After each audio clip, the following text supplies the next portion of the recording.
तरीका से मैया जानकी का अवतार हुआ है राजा जनक के यहाँ पर। धीरे धीरे मैया जानकी जिसमें कुछ बड़ी हुई है, बड़ा ही मार्मिक प्रसंग आ रहा है।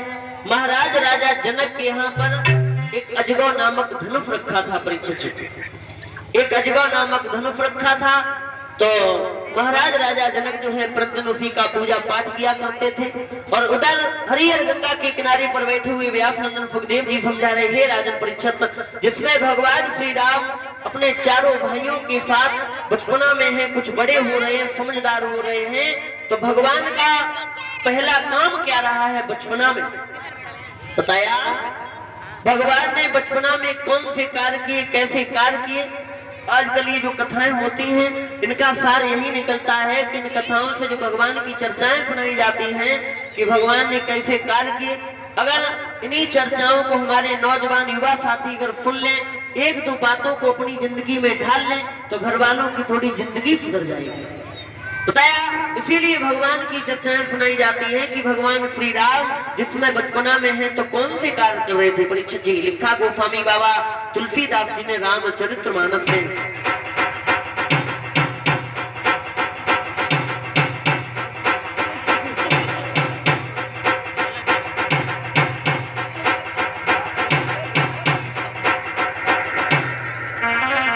बताया लिखा बाबा जी ने मानस में, अरे प्रात काली अरे उठ की रघुनाथा, अरे मात पिता गुरु ना वही,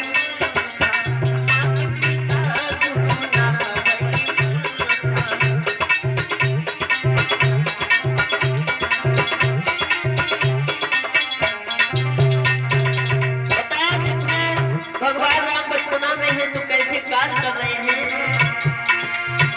वो प्रात काली उठ की रघुनाथ, मात पिता गुरु ना वही माथा, मात पिता गुरु ना वही माथा।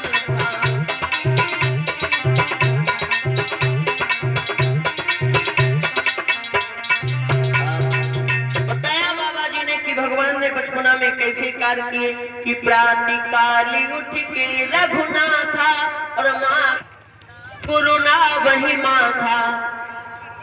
बताया भगवान जब जिसमें बचपना में थे तो सुबह उठने पे सबसे पहला काम अपने अपने माता पिता को प्रणाम करते हैं, अपने गुरु को प्रणाम करते हैं। परीक्षित जी, लेकिन आजकल की संतान कैसी है कि आजकल के ऐसे पूता और मात पिता गुरु मार हैं, ऐसी संतान हो गई है आजकल। तो धीरे धीरे भगवान श्री राम जिसमें कुछ बड़े हुए हैं, उधर मुनि विश्वामित्र को आजमगढ़ में जिसमें खबर मिली है, जिसमें मुनि विश्वामित्र को आजमगढ़ में खबर मिली है कि भगवान का अवतार हो गया है। तो मुनि विश्वामित्र जो है भगवान राम को लेने के लिए चले हैं, क्योंकि इसमें मुनि विश्वामित्र अपने आश्रम पर यज्ञ करते हैं, राक्षसगढ़ यज्ञ नहीं करने दे रहे हैं, ये सोच करके कि भगवान आ जाएंगे हमारे आश्रम पर शांति स्थापित करेंगे। मुनि विश्वामित्र चले हैं महाराज राजा जनक के यहाँ के लिए। महाराज राजा जनक ने देखा है मुनि विश्वामित्र को बड़े आदर सत्कार के साथ बिठाया है। कहने लगे आइए मुनिवर कि आओ बैठो, और या फन पर क्या और इच्छा ना थी तुम्हारी, और या चाहत कछु दान करूं या सेवा ना तुम्हारी।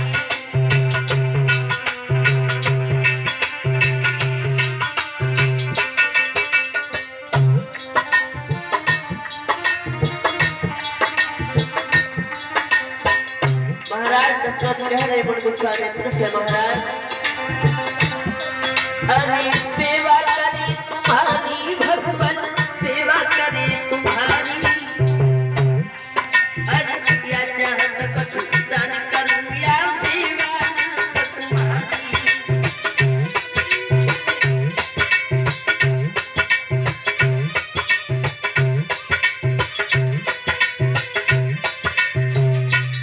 और महाराज आज तो हमारी जिंदगी झंड हो गई, क्यों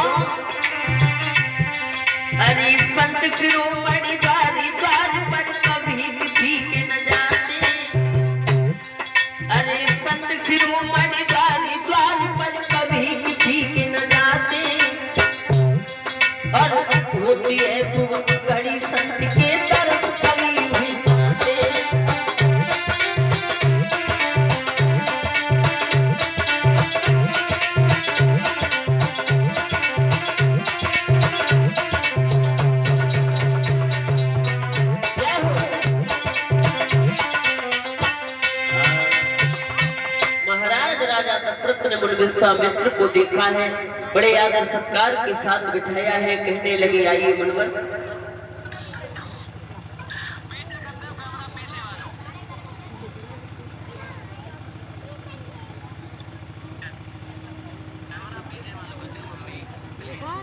आज तो हमारी जिंदगी धन हो गई, किस्मत ही बदल गई है जो हमें आज आप जैसे महात्मा के दर्शन हुए और एक साधु संत महात्मा हमारे दरबार में आए हैं। कहिए महाराज क्या सेवा करें आपकी। उसी समय महाराज राजा दशरथ से मुनि विश्वामित्र कहने लगे कि देखो बेटा दशरथ, हम तुम्हारे पास में कुछ आशा और उम्मीद लेकर के आए हैं, कुछ मांगने के लिए आए हैं। जैसे ही ये कहा है तो राजा दशरथ ने एक ही बात कही, गुरुदेव आपको जो मांगना हो निसंकोच होकर के मांगो। क्यों?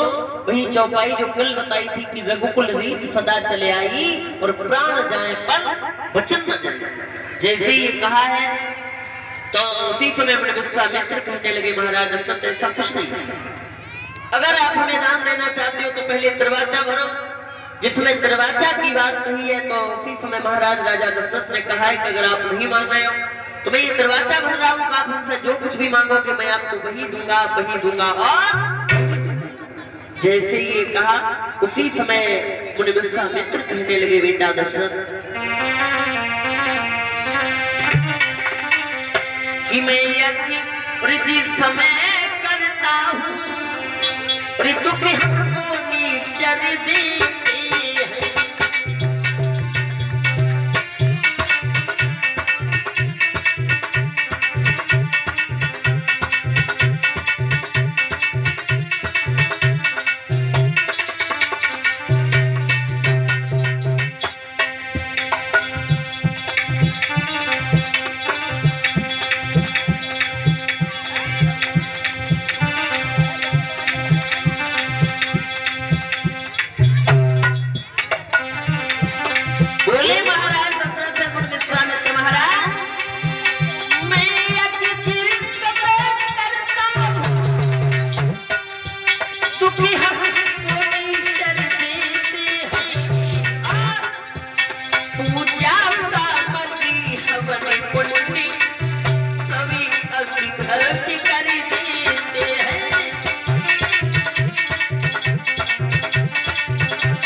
इसमें है तुमको पुण्य सोया से कल्याण हर से उन्हें दोनों को।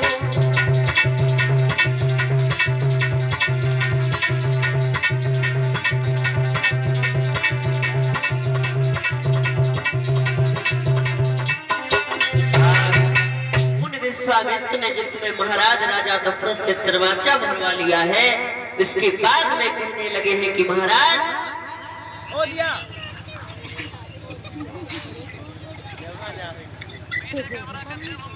और हमारे आदरणीय बड़े भैया सम्मानित श्री दिनेश सिंह पाल, इनकी तरफ से 101 मुद्राएं बड़ी श्रद्धा और भाव से भगवान की पावन चरणों में आई है। कामना करूंगा प्रभु से आपके हाथ दान करने के लिए ऐसे आगे बढ़ते रहे, समाज में मान प्रतिष्ठा बनी रहे।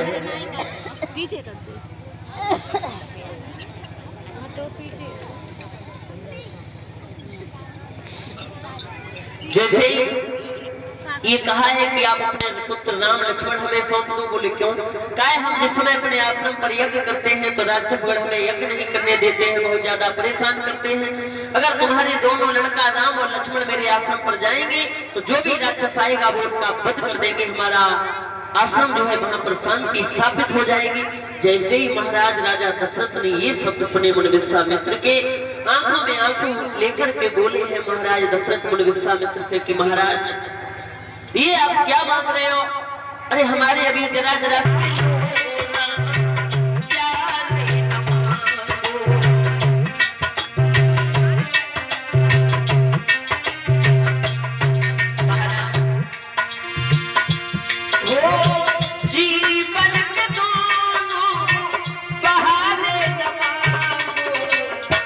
दिमाग